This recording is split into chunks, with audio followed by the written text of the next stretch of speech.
HarperCollins and HarperAudio present The Ones We Loved, a novel by Tarisai Ngangura, read by Janina Edwards.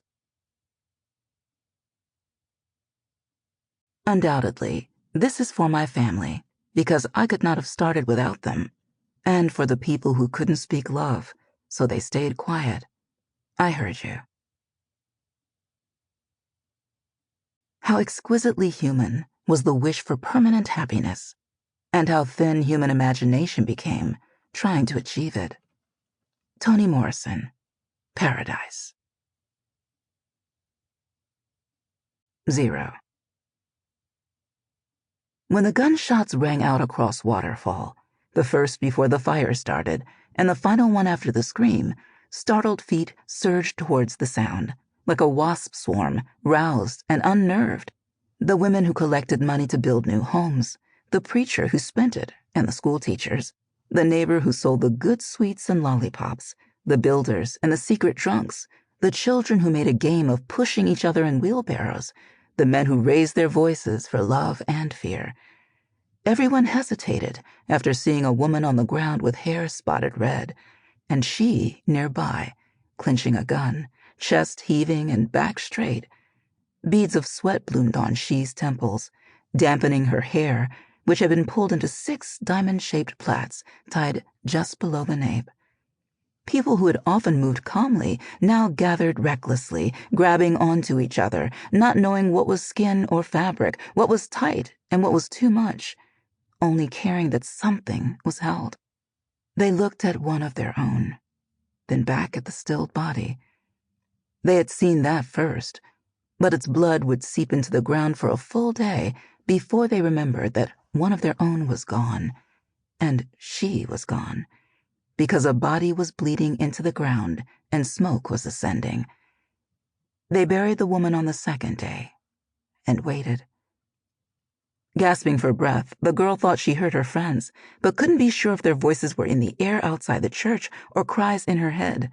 The people of the town placed bread, fruit, and water in her hands because they had left their homes knowing a deadly thing had visited and someone would be in need of food for the escape. As the crowd grew bigger, a hand clamped around she's wrist and dragged her away. Stifling panic made her stomach feel unyielding, hardened by grief and memory, like a tombstone fitted between eyes that couldn't see and stiff feet. How many endings would be carved out of this catastrophe? Her own, the town, the woman whose body was on the ground. Their pace slowed abruptly when the hand twisted her around and used its twin to lift up her face. A gentle touch wiped her eyes. She hadn't known there were tears and blinked twice to see who had moved her out of the noise. "You have to leave," said the hand.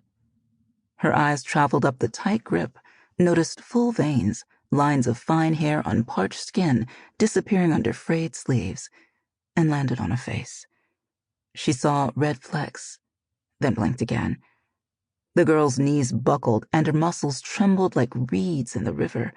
She began to sob, voice dry and cracking from the smoke. It felt deliberately passive to crumple while she was being rescued, a selfish demand for attention when so many people had already given her their eyes. Her mind wanted to stand upright, but her legs refused to listen. Her mouth demanded a scream, but chose to hide the blood drawn by her teeth biting down on her tongue. She quickly felt guilty for failing to cry, for not knowing how to do it peacefully. "I've killed us all. We are done. We are finished," she mumbled, tasting iron and what remained after choking on smoke and coughing up life.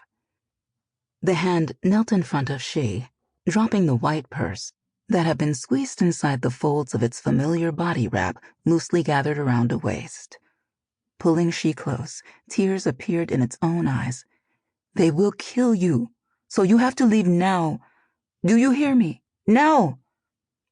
Placing the girl onto its back like a baby and snatching up the purse, the hand moved desperately towards the bus stop. One came by every few hours, and the two arrived just in time. The hand helped she stand steady, the task made difficult by jostling food parcels. The girl's arms were weak and aching, but she hauled herself onto the bus, while the hand turned to talk to the... Sample complete. Ready to continue?